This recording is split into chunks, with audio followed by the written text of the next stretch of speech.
أرست زيناو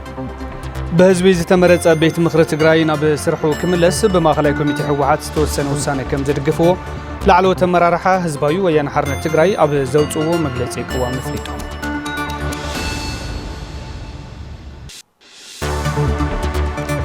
ውሕስና ህላወ ትግራይ ኣብ መንጎ ህዝቢ መንግስትን ሰራዊትን በዝሉ ሓብራዊ ውህደት بحبراዊ ቃልስን ዲፕሎማስን ዝረጋገጽ ምዃኑ ነባራት ዓቕሚ ዞባ ምብራቕን ኣባላት ሰራዊት ትግራይን ገልጾም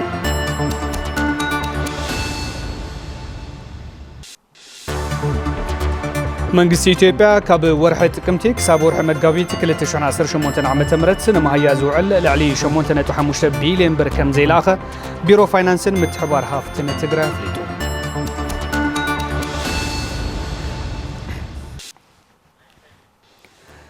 سلام تعنا هبلنا زخبركم تخاتلتي تلفزيون تግራይ نساعة زحزنا يوم علتاو زيناتات حجنا قربنا لنا زيناتات ساعات بمراحة أنا تخل تخفله بمداي ملكت قوانقوا على متاع حاجوس مسمى الأسوم يستير تلفزيون تግራይ بمخارنا حبرناكم أنا حيت كنجبرنا كسام وداتهم سنة كسان حدو ما عدمنا أيه ناب فلما زينا كنسجر بهزبي زتمرت بيت مخري تግራይ ناب سرحو كملس بماخلاي كوميتي حوحات توسنا وسنة كم زدقفو تساتفتي كللاو مدرخ لعلو تمرارحة هزباوي يعني حرنة تግራይ ኣብ ዘውፅዎ መግለጺ ቅዋም ኣፍሊጦም ቶም لعلو تمرارحة بዘውፅዎ በዓል 6 ነጥቢ መግለጺ ቅዋም ነተግባራውነት የተወሰነ በሙሉ ዓቕሚ ከም ዝቃለሱ ድማ አረጋጊጾም ኣለው ገብረ መስቀል ኪሮስ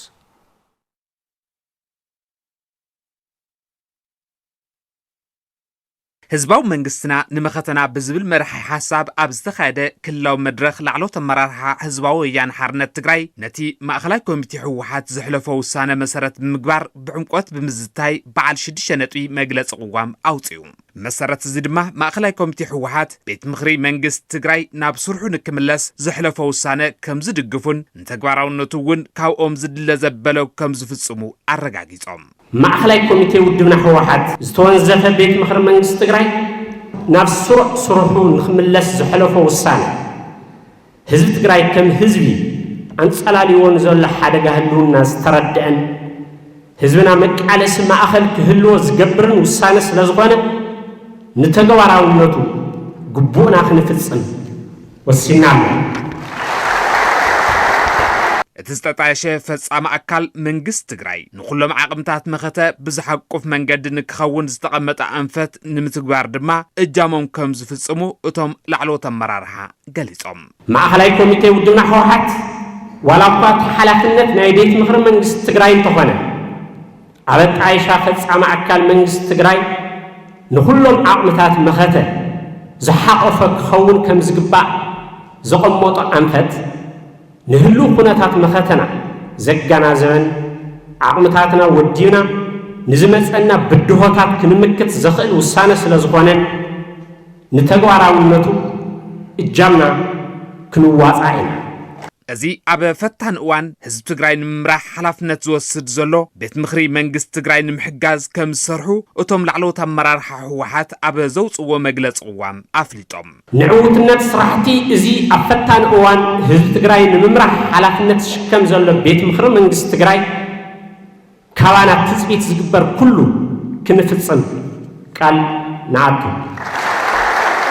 ኣብቲ ዝተኻየደ ክልላዊ መድረኽ ዝተሳተፉ ላዕለወ ተመራርሓ ህዝባዊ ወያነ ሓርነት ትግራይ ማእከላይ ኮሚቴ ህወሓት ምስ ስርዓት ብልጽግና ዘለዎም ኣፈላላያት ብዘተን ድርድር ንክፈትሑ ዝሕለፈ ውሳነ ንመትከላዊ እምነት ህዝቢ ትግራይን ውድብ ህወሓትን ዝኾነ ሰላም ሕዚ እውን ዕድል ዝህብ ስለዝኾነ ካባና ትጽቢት ዝግበር ኩሉ ከም እንፍጽም ቃል ንኣቱ ሕዚ እውን ንብሔራዊ ህልውናን ረብሓ ህዝቢ ትግራይ ዝቃለሱ ውድባት ፖለቲካ ትግራይ ደገፍቲ ቃልስን ንምርጋጽ መሰል ዓርሰ ውሳነ ህዝቢ ትግራይ ኣብ ዝግበር ቃልሲ ደገፎም ክገልጹ ድማ ኣብ ዘውፅዎ ሓበራዊ መግለጺ ቅዋም ጸዊዖም وحسنا هلاو تግራይ ኣብ መንጎ ህዝቢ መንግስትን ሰራዊትን በዝህሉ ሓብራዊ ውህደት በሓብራዊ ቃልስን ዲፕሎማስን ዝረጋገጽ ምዃኑ ነባራት ዓቕቢ ዞባ ምብራቕን ኣባላት ሰራዊት ትግራይ ገሊጾም ኣለው ምላሽ ከዱ ዝተወረረ መሬት ትግራይ ከይተመለሰን ተማዛበልቲ ወገናት ናብ መረበቶም ከይተመለሱን ሰላም ምባል ካባዶ ተስፋ ዝሐልፍ ትርጉም ከም ዘይብሉ እቶም ወገናት ይሕብሩ እዚ ተግባር እዚ ንሓይልታት ጽንተት ምዕደግ ግዜ ጥራሕ ኮይኑ ከም ዘግልግል ነባራት ዓቕሚ ዞባ ምብራቕን ኣባላት ሰራዊት ትግራይ ኣርሚ 15 ሓቢሮም ን6 ዓመት ዝኣክል ቆዶ በረኻ ተደርብዩ ኣዛብ እናበልዕዎ سلام يكون نزلنا دقاس باسئنا سلام باسئنا بستفل عليه من قد نسأنت لنا بقررنا كحجمنا نوحزي زي تملس لالو حزبنا لالو مريتنا استمازالو حزبنا كيندا سو مثلنا ون صحت نتكاسيو تكاسوني يركب نامربوتو خملس زنقو زنبر حزبنا حزون يصنتلو سلام بيل حزي سلام كتبل تخاينخا عدخا كبري حزبخان عدخان كملسلكا تلي معراب كتملستلا فتحاو حتو حزب تግራይ بمنግስቲ ኢትዮጵያ عشش ተባሂሉ ተወሳኺ ሰላሕታውን ውጅን ጽንተት ተአውጁ ከምዘሎ ዝገለጹ እቶም አባላት ነዚ ጨካን ፖለቲካዊ ስጉምትን ምምካት አመንጎ መሪሕነት ደጀንን ግንባርን ዘሎ ቃል ሓደራ ሰማዕታት ምኽባር ካብ ዝኾነ እዋን ንላዕሊ ወሳኒ ምዃኑ አገንዚቦም ሰለስቲኦም አካላት መንግስቲ ህዝቢ ሰራዊት ሓደ ውሳኔ ሓደ ራዳዳ ሓደ ርዲት ሓደ ጽኑዕ ዝኾነ ቁዋም ተሃልይዎም ጥራሕ ሰላም ይረጋገጽ ሰለስቲኦም ናብ ቃልሲ ተቀናጅዮም ተናቢቦም ናብ ቃልሲ እንተወፊሮም ኢና سلام كنا متصنخل تግራይ كتلون زي كتلون أفتو جينا سراويت تግራይ نمن حيزا حزب تግራይ حيزا نمن حيزا تزول مرحنت زي النصاصلو تأساسيروم زخدو ناتمغاغو زخدو سلستيوم بهراو والتا امدياتو زلنا صقمن عصوان كبان فنصينا نحنا تقاليسنا ناب عاوت زين وصحل مقد يلن سلام بمحصنታ ዝትከል ወይ ብልመና ዝዕደል ውህብታ ይኮነን ዝበሉ እቶም ነበራት ዓቅምን አባላት ሰራዊት ትግራይን ሰላም በሐብራዊ ውህደት ዝጸንዕ በተጋድሎ ዝረጋገጽን ወሕስ ህላው በመዃኑ ኩሉ ወገን ኣብ ቃል ሓደራ ሰማዕታት ጸኒዑ ክቃለስ ከም ዝግባእ አተሐሳሲቦም ተስተኸፈለ መስዋዕቲ ንዓይ ኣብዚ ቃልሲ ካብ ጽንሕ ዝገበረኒ ሓደ እዩ ምክንያቱ ናይ ቃል ናይ ቡጽትና ሓደር ኣለና ክሳብ መወዳእታ ሕድሪ ዞም ስዋዕት እዚኦም ክንጠልም ኣይንኽእልን ተቃሊስና نهاتهم حدري إن الرجاجزلو عبي حدران شخمني زلنا. إذا قديفنا ناكام مسمركات وص هزوا ونتكا تخعيد كاترح. ودواتنا خسرت ملو. زمن من قصتن سراويتن كنت أنكر لنا. بصنعات تقالسنا من النتنا حدنتنا وحس حزبنا هلاوينا نرجاجز تخوينا بزي كام كلاس كلمة واتساب لنا. كلنا بخنقور النخل نجر ناب قال ساعتنا مريتنا خنا ملسلنا تفناقلتنا خنا ملسلنا كم تاني مخاتنا حدا عينت هويلنا نعدنا خنا دحين نسعر يزبلان زي علامة زي حيزنا يعني نحنا هم زينا زين وصحو زين سجروا روايلن كنعوتينا سلازي دلونتنا نستم نحيل كم تاني خلتشان 13 حيبيرنا ستيمنا مقلاس اياتا مواصونا اتي ጫፍ ዋልታ ብሄራዊ ድሕነት ዝኾነ ሰራዊት ትግራይ ሕዙውን ኣብ ቃሉ ጸኒዑ ከም ዘሎ ኩሎም ወገናት በሐበራዊ ውህደትን ቆራጽነትን ንዘላቂ ህላውን ቀጻልነት ትግራይን በሐባር ክቃለሱ ታሪኽን ወለዶን ይጽበዩ ከም ዘለው አገንዚቦም بسنكي عصوان كلكلان منقسي إثيوبيا سرحة تشكركرتي دوم مبالو سعيبو نمحبراون كتباون تساقمات تساتحهم كم زلو أب سرحة ملو تقحوت مخاين استوافرو نقادو كتما مقالة قليسهم مراهو تزفاي بسنكي عصوان كلكلان دادن منقسي إثيوبيا أب سرحهم عبي هاسيا يفتر لهم كم زلهم أب مشاهد ملاوتي أقحوت مكينا استوافرو نقادو كتما مقالة حبيروم من كينا نحن لا يزرخيبا أي سرحي تدي سريحة عامة تطويل الله أنا يسرح له مالتي نداجون يلن مستكوناتنا البوليتيكاون بزح سرح يلن مالتها مستري وزر لهم تتنقص سنتن مكينة قديتها نحن ونسرحنا ساتومون يسرحيو هذه يا بعلهاتكم لبلا تطري ولهم تو كباب لهم يكمل له متعم حصرتنا سرح له حصرتنا سرح لهم صوها حدا نداديو كالايله نا كاش حصرت سراح دو مبالو سعيبو نمحبراون قطباون قلولاو تساتيحهم كم زلو زغلسو اتم نغادوم ندادي مسرت كل مداو منقساسات مخانو دما يبرهم تግራዋይስ ህይወት ከፊልና من اسينات فينا نتاتنا عويرنا عدنا اربسنا عد خندل تخل تግራይ كم خونه يغبان مستسرح زي اللون ناي مناورس كبر زلي زلو كل ነገር ማለት እዩ ነዳድ በጣም ዓዊ ተጽዕኖ ኣሎ ለአብነት ናትና ስፔር ፓርት አጋጣሚው ከበርቲ ኮንስትራክሽን ልሰርሓ مخاين سبير بارتين للوانا كونستراكشن كنقساس تخوين ناي قد ندادي يهلدلي نداد اندحر لي هاليه تن كونستراكشن كنقساس لخيلا مخاينات كنقساس يخيلان كوفين كلا كوف بلولا قطرها منم عينت ንሕና ሽያጭ ክንሸጥ ኣይንኽእል ግዛታዊ ሓድነት ትግራይ ብምውሓዝ ተመዛበልቲ ናብ መረበቶም ንክምለሱም ሓድነት ልሂቃን ተጋሩ ከም ዝጠልብ ድማ ኣገንዚቦም ተፋቀሩ ተዓርቁ ኢሉ ክልምነና ዲዳ ተመኻኸሩ ክለና ዲዳ ስማ ጉቡ ይሰርሕ ኣሎ ጸላኢና ስለ ዝኾነ ጉቡ ይሰርሕ ኣሎ ጉቡ ላይ ይሰርሕ ኣሎ ናይ ባዕልና ህዝቢ እዩ ናይ ባዕልና መራሕቲ ናይ ባዕልና ፖለቲከኛታት እዩ ስለዚህ እቲ መንግስቲ ባዕሉ ተራዳዲኡ ነቲ ህዝቢ ንኽብል ክፈትሖ ይደሊ ባህሊት ኣነ በወገኔ ማለት እዩ ዙ ምንደቃዚ ካብ ወለዶ ላ ወለዶ ልኸይሓልፍ ኩሉ ግዜ መፍትሒ ላ ኩናት ለይኮነስ መፍትሒ ፖለቲካዊ ንዝዝብና ንግግር ምግባር ኩሉ ነገር ክዕረና ክፍታሕ ከም ንኽእል ኣነ ኣምን መንግስቲ ኢትዮጵያ ካብ ወርሒ ጥቅምቲ ክሳብ ወርሒ መጋቢት 2018 ዓመተ ምህረት ንመሃያ ዝውዕል ልዕሊ 8.5 ቢልዮን ብር ከም ዘይለኣኸን ከም ሳዕቤኑ ድማ 141,000 ሰራሕተኛታት መንግስቲ ንጸጋም ተቃሊዑ ምህላዎም ቢሮ ፋይናንስን ምትሕብባር ሃፍትን ትግራይ ኣፍሊጡ መንግስቲ ኢትዮጵያ ንልዕሊ 20 ፕሮጀክታት መፈጸሚ ዘላቂ ልምዓት ዝውዕል ልዕሊ 844 ሚልዮን ብር ኣብ እዋኑ ከም ዘይለቀቐ እውን እቲ ቢሮ ወሲኹ ኣፍሊጡ ኣሎ ኤፍሬም ረዳይ ተወሳኺ ኣሎ ፌደራላዊ መንግስቲ ኢትዮጵያ ካብ ወርሒ ጥቅምቲ ክሳብ መጋቢት 2018 ዓመተ ምህረት ንመሃያ ዝውዕል ልዕሊ 8.5 ቢልዮን ቅርሺ ከም ዘይለኣኸን ከም ሳዕቤኑ ከዓ 141,000 ሰራሕተኛታት መንግስቲ ንጸገም ተቃሊዑ ምህላዎምን ቢሮ ፋይናንስን ምትሕብባር ሃፍትን ትግራይ ኣፍሊጡ ካብ ቤት ግምጃ ፌደራላዊ መንግስቲ ኢትዮጵያ ንግዝያዊ ምምሕዳር ትግራይ ዝተመደበ ድጎማ በጀት እዚ ዓመት ልዕሊ 23.6 ቢልዮን ቅርሺ ከም ዝኾነ ቢሮ ፋይናንስን ምትሕብባር ሃፍትን ትግራይ ሓቢሩ ክሳብ ወርሒ መጋቢት 2018 ዓመተ ምህረት ክለኣኽ ዝግብኦ ልዕሊ 17.1 ቢልዮን ቅርሺ ምዃኑ ዝገለጸ እቲ ቢሮ ዛጊድ ዝተለኣኸ ድማ 49.9 ሚእታዊ ጥራሕ እዩ ክብል ኣረዲዩ ብምዃኑ እውን ልዕሊ 8.5 ቢልዮን ቅርሺ ግና ከም ዘይተለኣኸ እቲ ቢሮ ናብ ፌደራላዊ መንግስቲ ኢትዮጵያ ኣብ ዝጸሓፈ ደብዳቤ ኣፍሊጡ ከም ሳዕቤኑ እውን 141,000 ሰራሕተኛታት መንግስቲ ትግራይ ንጸገም ተቃሊዑ ምህላዎም ዘፍለጠ ቢሮ ፋይናንስን ምትሕብባር ሃፍትን ትግራይ መንግስቲ ኢትዮጵያ ነቲ በጀት ብህጹጽ ንኽለቅቕ ተሓሳሲቡ እዚ ከምዚ ኢሉ እንከሎ መንግስቲ ኢትዮጵያ ንልዕሊ 20 ፕሮጀክታት መፈጸሚ ዘላቂ ልምዓት ዝውዕል ልዕሊ 844 ሚልዮን ቅርሺ ኣብ እዋኑ ከም ዘይለቀቐ እውን ቢሮ ፋይናንስን ምትሕብባር ሃፍትን ትግራይ ወሲኹ ኣፍሊጡ እዚ በጀት ስለ ዘይተለቀቐ ድማ ተቆጻጸርቲ ባንኪ ዓለም ብክፍተት ተረዲኦም ርኢቶ ይህብሉ ብምህላዎም ሚኒስትሪ ገንዘብ ፌደራላዊ መንግስቲ ኢትዮጵያ ክልእኾ ዝግብኦ በጀት ኣብ እዋኑ ክለቅቕ ቢሮ ፋይናንስን ምትሕብባር ሃፍትን ትግራይ ሓቲቱ ኣብ ከተማ ሽረ እንዳስላሴ ዝርከባ ቅድስቲ በዓልቲ ሃፍቲ ምእንተ ዓዶምን ህዝቦምን ኢሎም ጉድኣት ንዝበፅሖም 25 ውጋት ሓርበኛታት ተጋደልቲ መሐከሚ ዝውዕል 1 ሚልዮን ብር ናብ ባንኪ ሒሳብ ኮሚሽን ሓርበኛታት ትግራይ ኣታዊ ገይረን ኣለዋ ግብረ ዝገበረ ገዳሙ ድማ ከም ስዕብ ዳልይዎ ኣሎ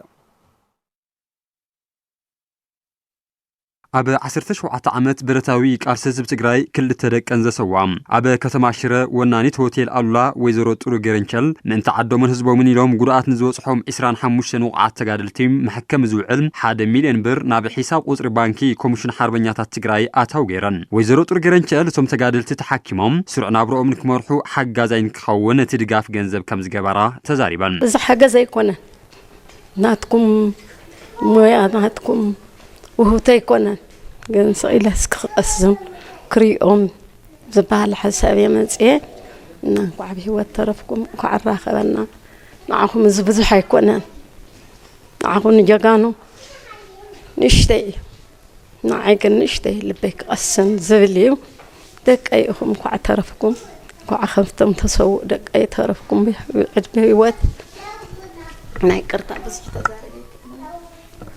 بتحاجز حكمنا زرخبو وحربنياتات بوغنوم نويزرو ترغرانچل بممسغان خالوت وقعات غادلتي ناتاتهم عدل حكمنا كرخبو كم زغبا غليصوم بتعمي كاب لبنا مسكن بسم سدراسو وقف دقخي لجبر كلنا حاجز بتعمينا انا مسكن حد مزيو بافكار يكونس بتغبار مزيو خم زسرح سب تزهلي حدا وقعد بحالي متبالا شينا قصال تمزلو خلا زي تحكم وصتنا دما خمال حكموا تزول دياسبرا دما خم غير اثر كختل تام بساتنا حاتت ولادتنا مقام ديال متي انا نوعلي تاشر على متي نحكم الى متي زي عزم متي ابزي كن بتعمي عبي دغفن حاجزن سلسه غبرنا كن كبرتي هابلنا نتم كم زغمانا نخسرحنا هذا جاجنا نتم برحلنا زلو نخسرحم بتعم تسفان قبر بشم زاولاريت كن كبرت هبلنا ميديكال دايركتور هوسبيتال أواش دكتور عوضنيا برهان وانا أزازي مأخل حكمنا سراوي تجراي كحسي أبرها وغنم تجراي سبب زد ليا سب خوينم سرخو جاغانو قاتنم بستفعل من قدي كل كدقف كم زي بار اليوم زم جاغانو زيوم أب ولدو تجراي بزح تاريخ بزح تأمر الصرح يوم تاريخنا ذكرهم زنور يوم تجراي سبب زد ليا ساعات سب خوينم سرخو يوم بستفعل من قدي تو تجراي تخول عامي مسرات أو زخون حكمنا قوازر خوان تخونو جين بزلاقي حكمنا وديوم نفط نور نايس راحتي ما أتوتهم نخاتو بزوح تجمعات ونسلا زقتهم زيد ما من قصي بزخولو حزب بزخولو كله تواديدو نزول دوزي نزو سرحة تاريخ جقنا تقارلاي زي خوان نقاريل طورو نزقتو السنكرلا أبزر لكم وقعتهم كتفلت وزر لكم ناي مجمريا أو 17 عامات كل تدقى سويا قالوا لازم الهوتيل بشموداز سيمتيا قصيلو زناي 10 أبزناي حجي شمون تورحي وقون نيشتي قلعة ودقوالا سالسا يوم زي سوقتيا سلزي نعاقاتكم كتقبر نسوقات دقاق تقبري لا مختل كوميشنر حربنياتا تجراي محارسة فم وقعت انك حكمو سب هافتن دياسبورا تجارون بقاص على حاجزهم كتناخر صويعم حزون خالوت حكمو زقبهم بزحات اللو ياو كله او دياسبورا زلخا وملا حبرتسبنا ازي ناي ويزورو طرو توقسو كم تمكرو بموساد خالوت خمونه وزك تحجزو ملختي كم محلالف يدلي أب وردا قلم خدات أبي أكساد معتب بتولتن سبافتن بالعلي 9 مليون برستة أرجع من قد تأثر هنساتو زازيمو أقل قلوت مهاب جميرو يا سوبرها توسخلو نبرتي طبيعة أكساد معتب وردا قلم خدات المحزي نمقعزيا مخاين زخون من قد سلا زي نبرم نخل مداوس أجمع تساتحون كم زنبرو تزاريبهم نزيس أجمع مستردو تولر تعديس أصر من قد سلا زصرح لهم دما سمعتهم بخمزي جلس. بتعمل أجمعنا نيرو حراسات سان مكينة بزح بلانيرا نيس أجمع نيرو نندا ني أرجن نندا ني عنانس ني بصور نقول عنانس نقوله أجمع نيرو تعدزي أجمع نيرو لما يمكن برهان رينا برهاني هبم نقوله نزعبين إذا نعسى نصبغ جواره بتالي نقسم بتعمي نقسم هايله نمسكنا له بحق بنت نمسكنا له نقسم هايله خلينا جاكر نزي يعني صرجان مسرح نمسكن نقوله نمسكن أفتقد مهزنا ونت نابزي كندي يجيب كل الناس يترف عبيتنا عيسي بزير هاتنا الناس عقعنا ناس عقبزين نديون يرنا هذا جن بزم ولادنا من سناون بدقف تغيرو تحواسنا بسرو وسني بلن بركن هذه كم تبهال حراساتي بهالا لمن انت تشكم كان العلي حمو بهال نافتي ناغوازا خان العلي هذا جن تريد الماكيناري هم كان تماري عن كمستاي دامك بس احنا نبي تمريسنا هنا اتيس اصر من قدين مهناص العلي 9 مليون بر كما زودن صقم حزبين مفتاح علمهم تولرتي بمتحبارن ገንዘብ በመዳብን ነዚ ሰናይ ተግባር ዝፈጸሙ በዓል ሃፍቲ አይተ አንገሶም ኃይለ መኻኖም ሐላፊ ቤት ጽሕፈት ህንጸትን መጓዓዝያን ወረዳ ጉለም ኸዳ አይተ ዮሐንስ ፍስሐ ይሕብሩ እስታት 6.7 ኪሎ ሜትር ተሰርሑ ዘሎ ስጋዓ ህዝ ማለት እዩ ካብዲ 9.3 ሚሊዮን 700 ዝኸውን ብቅዱስ ሓውናን أمباسادر نايد علت نايد مسرة المعاد كوين زلو حاونا أيت أنقسم هاي لفرها شديشنا تحمشته مليون أكل بناتو وتأيد خنايو كلتنا تشوم منطقة عني فتوتن تولتن نايدو قط صقرا وتأخذينه دمر 9.3 مليون وتأتكرلو سقعد لنا يوم. بعد هفتي أيت أنقسم هاي لبوغنم تجمع من قد خبابين مفتاح نينوح جيزة المام كم زنبرن مسيتولر تعدن أعرفتم من بمتحوار نتيجة أثر من قد كم زصار هو يزاربو. خبابي كله بمنقستي بسبب هفتي كله من قد أتيوي. زبوت أزياء طرحة من قد زين برتا أنقطع مخوين دماني عقم زلهم سباتون أبز عدس تولد توزح اللون. دحر كيمتي خمالالس كله هنا دي عدس لزخنا كتقوموا بطعم سلازريهم طنسات تشكيمهم كديبوان زحمم تشكيمهم كديبو بزح نجر صقمات ولا تمهرديهم قلعوا بقرم كشجروا رئه وأنذا بتازي أرجع قبر اللالني ولا عقمية هلون عقمنا طرح بزخ دقصري حجزوا ناس إنني መንገዲ ክገብረላለን ብዝብል የተለዓኢለ ኣብያ ክሳድ ማዕተብ ክሳዕ ሕዚ መንገዲ ስለ ዘይነበራ ነበርቲ ንዝተፈላለዩ ጸገማት ይሳጥሑ ከም ዝነበሩን መንግስቲ ክበጽሖም ዘይከኣለ ጸገም ህዝቢ ንምፍታሕ ዓሊሞም እዚ መሰረተ ልምዓትን ዝሰርሑ በዓል ሃፍቲ ኣይተ አንገሶም ንመስግን ክብሉ ምክትል ኣመሓዳሪ ወረዳ ጉለምኻዳ ኣይተ ኪዳነ ደበሳይ ይገልጹ። እዙ ትሪእዎ ዘለኹም ጸድፊ እዩ ሽሙ እውን ስቁራ እዩ ዋላ ጸድፊ ዳ ይኹን እምበር ዘይከኣል ዝመስል ንመንግስቲ እውን እንተኾነ ዘፍርሕ ዝመስል ኣብ ሓፂር ግዜ ኣናእሽተይን ዓበይትን መካይን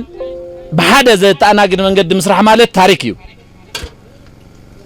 ሰብ ናይ ዝሃፍተመ ኣይኮነን ካሊእ ኣይኮነን ናይ ዝፈለጠ ኣይኮነን ካሊእ ኣይኮነን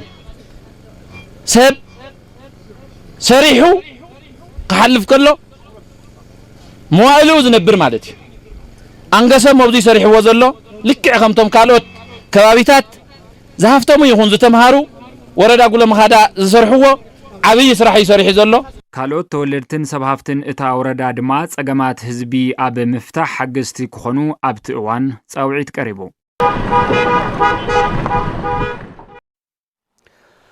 ማሕበር ሕብረት ሽርክና ስራሕቲ ጽርበት ዕንጨይትን ሓጺንን ኣብርሆት ልዕሊ 500,000 ብር ዝዋግኦም ደንቢ ክዳን ትራፊክ ካልኦትን ንስራሕቲ ቁጽር ተሽከርከርቲ ዝሕግዙ ናውትን ኣባላት ፖሊስ ትራፊክ ዞባ ምዕራብ ከተማ ሽረ እንዳስላሴን ወረዳ ታሕታይ ቆራሮን ብድጋፍ በርኪቶም ነቲ ሓገዝ ዘረከበ ካይዲ ስራሕ እታ ማሕበር ኣይተ መረሳ ሰመረ ማሕበሮም ዝገበረቱ ሓገዝ ብሰንኪ ስእነት ናውቲ ትራፊክ ፖሊስ ዘጋጥሙ ዝነበሩ ሓደጋ ትራፊክ ኣብ መቐናስ ከም ዝሕግዝ ረድዮም። አዛዚ ፖሊስ ትራፊክ ዞባ ሰሜን ምዕራብ ትግራይ ኢንስፔክተር ልጃለም ጋይም እቲ ዝተገበረ ሓገዝ ኣባላት ፖሊስ ትራፊክ ስራሕቶም በአግባቡ ንኽፍጽሙ ዝለዓለ ግደ ከም ዘለዎ ገሊጾም። ምክትል ከንቲባ ከተማ ሽረ እንዳስላሴ ኣይተ ተፈሪ ሃይለ መለኮት እታ ማሕበር ቅድም ክብል ስእነት ስራሕ መናእሰይ ንምቕራፍ ኣብ ዝተገበረ ምንቅስቓስ ዝገበረቶ ጻዕሪ ዝነኣድ ከም ዝኾነ ብምግላጽ ኣባላት ፖሊስ ትራፊክ ንምሕጋዝ ዝወሰደቶ ተበግሶ ድማ ኣመስጊኖም ክብል መሳርሕትና መለስ ኣባዲ ጸብጺቡ።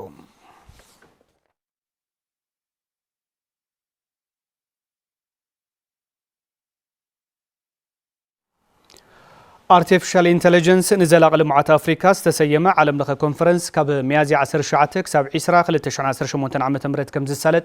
ዩኒቨርሲቲ መቐለ ፍሊጡ። እቲ ዓለም ለኸ ኮንፈረንስ Artificial Intelligence ብስርዓትን ሓላፍነትን ብምጥቃም ንጸገማት ኣፍሪካ መፍትሒ ምንዳይ ከም ዝዓለመ ከም ዝኾነ እውን ተገሊጹ። ሸዊት ሙላለም ተወሳኺ ኣሎ።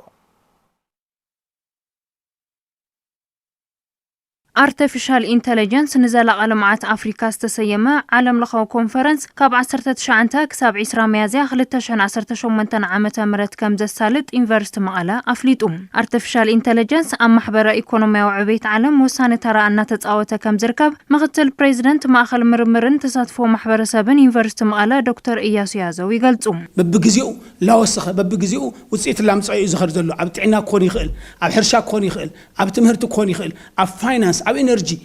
ላምጽኦ ለሎ ለውጢ ላልውጽኦ ለሎ ጥቕሚ ብጣዕሚ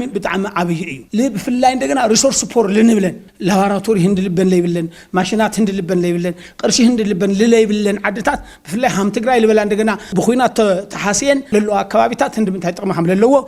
ለርኢ እዩ ማለት እዩ። እዚ ቴክኖሎጂ ብስርዓትን ሓላፍነትን እንተ ዘይተጠቂምናሉ ካብ ጥቕሙ ጉድኣቱ ከም ዝዛይ ድማ ይረድኡ። ደቅና ተምሃሮ للي مدخان ناي بعلخا تفطرو ناي بعلخا رأسي تتقيمها للي مسرح أقراج دليخا للتقني حتى خلو لأي لها خمل سحبني للتدليو صحف خلو لأي هي بخاص حفل لي ناي مبال خناتات نرقلنا هند من تأيو ناي منقست داتا ناي ولك أسبات داتا ناي تكالات داتا هند من تأيو حسيو هند من تأي سكيريو همي أي سرق إيدو يخون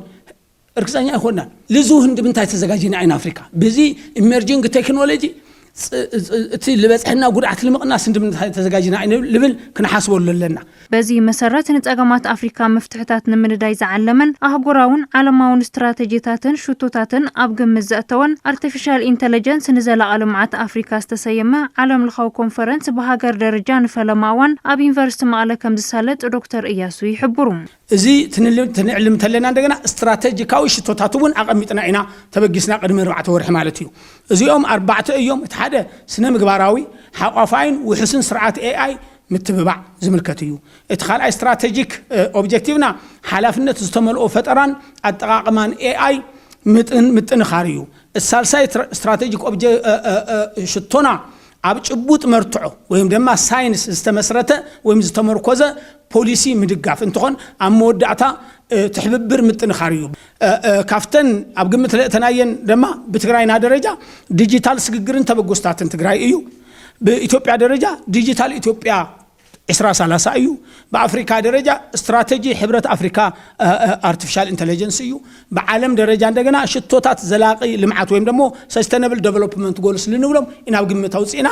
እቲ ዝግጅት ተዘጋጅና ማለት እዩ ኣብቲ ካብ 19 ክሳብ 20 ሚያዝያ 2018 ዓመተ ምህረት ዝሳለጥ ዓለም ለኻዊ ኮንፈረንስ ካብ ዝተፈላለዩ ሃገራት ዓለም ልዕሊ 200 ተሳተፍቲ ክርከቡ ትጽቢት ከም ዝግበርን ካብ ዝተፈላለዩ ሃገራት ዓለም ብዝመጹ ተመራመርቲ 32 ውጽኢት ሳይንሳዊ ምርምር artificial intelligence ከም ዝቀርበን ይገልጹ ላብ 12 ፈጠራ ለርእዮ 32 ሳይንሳዊ ናይ ምርምር ውጽኢቶም ለቅርቡ ኣለዎ ማለት እዩ እዚኦም hamzul khwo ዓለም ለኸ ኮንፈረንስ ስለዝኾነ ካብ ልዕሊ 10 ዓድታት እዮም ለለው ካብዚኦም ማእኸል ኢትዮጵያ ባዕላንያ ኬንያ ዩጋንዳ ደቡብ አፍሪካ ቦትስዋና ጀርመን ቻይና እንግሊዝ ወዘተ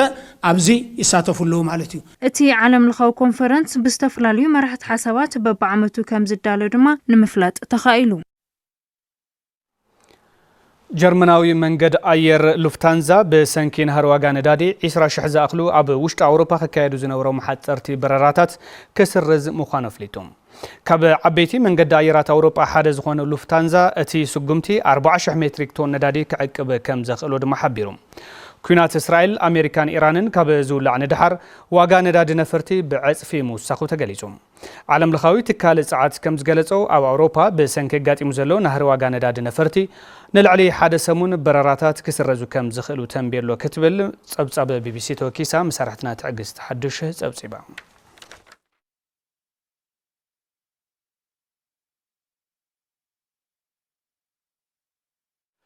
سخبركم تملكتنا كابزي بمقصال ጸብጻቦት ስፖርት ዝዕለቱና ዋኸም ከቀረበ ድሕሪ ዝሓጻር መሰጋገሪ ድማ መሳርሕትና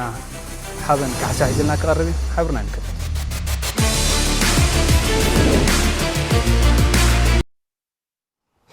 የመስገናታ አኽልቲ ከመይ ተወሉ ተኸታተልተና ብርክዝ ወል ዛዕዋታ ስፖርት ሒዛ ቀሪበ ኣለኹ ኣቀዲመ ንምክታልኩም ይዕድም ፕሮጀክት ብሽክሌታ ንሩ ኣብ ምብቃዕ ብሉጻት ተቀዳደምቲ ትነጥፍ ከም ዘላ ፍሊጣላ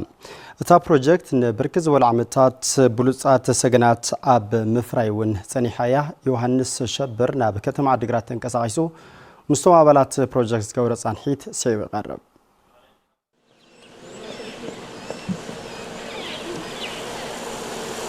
ልምዲ ቅድድም ብሽክለታ ሱር ክትክል ኣብ ዕሙር ርብርብ ካብ ዝርከባ ፕሮጀክትታት እትጥቀስ ፕሮጀክት ብሽክለታ ኑር ድልየት ተዓውድ ዝሓደሮም ቆልዑን ሰገናትን ጠርኒፋ ብስሩዕ ልምምድ ክእለት ተቕስሞም ኣላ ኮርሶናት ተደርሪና ቀቲና ደቅ ሰፈር ኮን ሲለሰ ምስራእኩም ክወዳደር ሰቃስም ደስ ይልኒ እዚ ውድር ገለ ይርኢ ነይረ ካብ ደገ ክትሪኦ ከለኻስ ብጣዕሚ ዝምስጠካ ካብኡ ኑሩ የሰልጥኒ ገለም ሰውኒ ናብ ኑሩ መጽ ኣብ ከተማ ዓዲግራት ትርከብ እታ ፕሮጀክት መሰረታዊ ልምዲ ምስ ስፖርታዊ ትሕዝቶ ተስንቆም ከም ዘላ ሰልጠንቲ ዮናታን በርሀ ምቾት ሃይለ ሳይሞን ጌታቸውን ካፒታል ግርማይን ገሊጾም ብጣዕሚ ጽቡቕ ትረንጊ ብጣዕሚ ጽቡቕ ግዜ ይሰውኡ ገለ ብዙሕ ዘስርሐና ለይቲ ቀትሪ ቁርጽ ፀሓይ ከይበለ ይስርሐና ና ጽቡቕ ትረንጊ ካብ ሃፍቱ ውድድር ጽቡቕ ለውጥ ንምጽሓ አንጻር ኣለና ወሰዓት 11 ገለና ንስልጥን ካብኡ ለውጡን ኣሰለጥላውን ብጣዕሚ ጽቡቕ ንግበረሉ ጽቡቕ ኩሉ ውድድር ለና ካይድና ወብጣዕሚ ጸር ኑሩ ንሕናቃ ክንሰርሕ ክንጸርሲ ብጣዕሚ ዝሕግዘና ኑሩ ኣሰልጣኒ ፕሮጀክት ኑር ሮማዳን እቶም ሰገናት ገና ካብ ሱር ኮስኩስካ ምዕባይ ኣብ ቴክኒካዊ ብቕዓቶም ዕዙዝ ተራከም ዘለዎ ሓቢሩ ኩሉ ቴክኒካሊ ታክቲክን ኩሉ ነገር እናረኣኻዮም ስለትኸይድ ብሽክሌታ ምልከቶምን ብኦ አንጻር ብንእስነቶም ከጀምሩ ከለው እናወቕዑ ስለዝኸዱ ብጣዕሚ ሓሪፍ እናኾኑ እዮም ዝኸዱና ጽቡቕ ውጤት ወይ ከዓ ጽቡቕ ትሬኒንግ ይሰርሑልካ እዮም ኢልካ ኢኻ ተኣምን ማለት እዩ ምትባዕ ወለዲ ከም ዘይተፈልዮም ዝገለጹ ሰልጠንቲ ፕሮጀክት ብሽክሌታ ኑር ርሑቕ ዝጥምት ራእይ ስኢሎም ተበጊሶም ዓላማይ ኣብ ዝለዓለ ደረጃ ክበፅሕ ደሊ በቃ ቱር ደ ፍራንስ ክወዳደር ደሊ በቃ ካወፃእ ከም በካቻር ካብ ውሽጢ ድማ ከም ንኣይ ግዱም ተኽለ ፀጋይ ኣማን ተኽለ ሃይማኖቱ ቀጻሊ ያው ብደንብ በርቲዐ ሰሪሐ ምስ ናይ ዝጋሄር ስራሕ ጣሪ ቱር ደ ፍራንስ ገለ ደገ ዘሎ ውድዳር ቱር ሩዋንዳ ገለ ንምውድዳር كتجري تخينه أمان عقا أمان إله إلهم كيل كوجه تخينه أجنات أنا بالله هم أمان طالع ولد تر فرانس مسن بنيام قرمح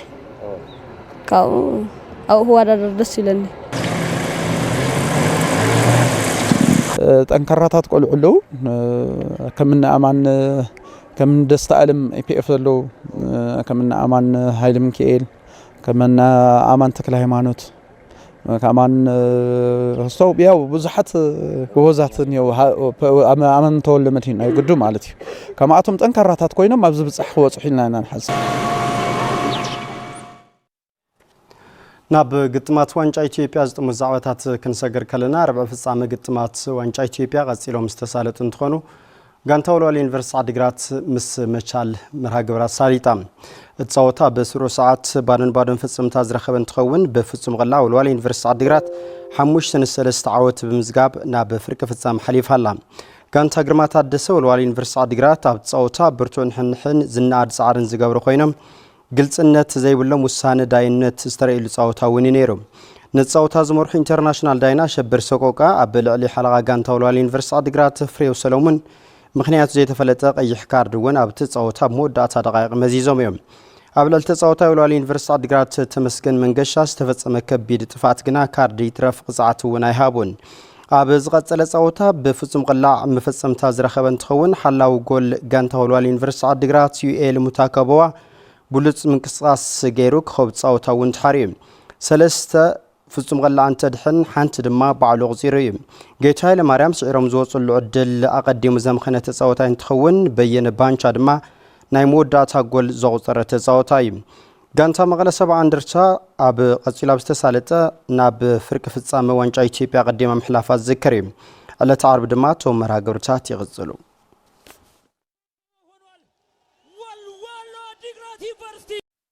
እንመለከታለን ለማንኛውም 13 ጊዜ ኢትዮጵያ ዋንጫን በማሳካት ከፍተኛ ታሪክ ያለው መቻል ወልዋሎ ዓዲግራት ዩኒቨርሲቲ ጋር የሚያደርጉት የሁለተኛ ቀን ቀይ ካርድ ለፍሬው ሰለሞን ጣቁሩ ቀጥታ ቀይ ካርድ አስመልክተውታል ምንድነው የተፈጠረው ፋንጃ አሁን በድጋሚ ማል ሜዳ ላይ ኤፍሬም ኃይለማርያም ኳስ አስጥሏል ተመስገን መንገሻ ጥሩ ኳስ አገኘ ጥፋት ይሰራበት ይመስል ነበር ፈቱን ይጀማል ነገር ግን ኳሱን ከመታ በኋላ ነው ግጭቱ ውስጥ እግር ቁጥር ማነስ ሆኗል እንግዲህ በሕክምና እርዳታ ሰጪ አባላት ድጋፍ ሰጪ አባላቸው ጥበቡ ተፋጠዋል እንዳልካቸው ጥበቡ ወልዋሎን ወደ ጨዋታው ማስቀጠል ይችላል ወይ ባቻነት የሚጠበቅ ጉዳይ ነው ምናልባት በግራ እግሩ የሚመታ ይመስላል እንዳልካቸው አስቆጠረ አስደናቂ ሌላ መለያ ምት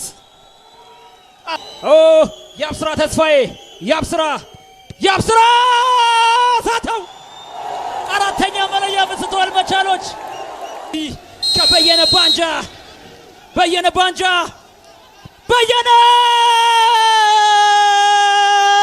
አስቆጠረው ያልታሰበው ሆኗል ወብራት ተመልከተና ዜናታ ስፖርት ቴሌቪዥን ትግራይ በቀጥታ ምክታል ጸኒሕኩም ንሰናይ ምክታልኩም መስጊነ በብዘለኹም ብሩኽ ግዜ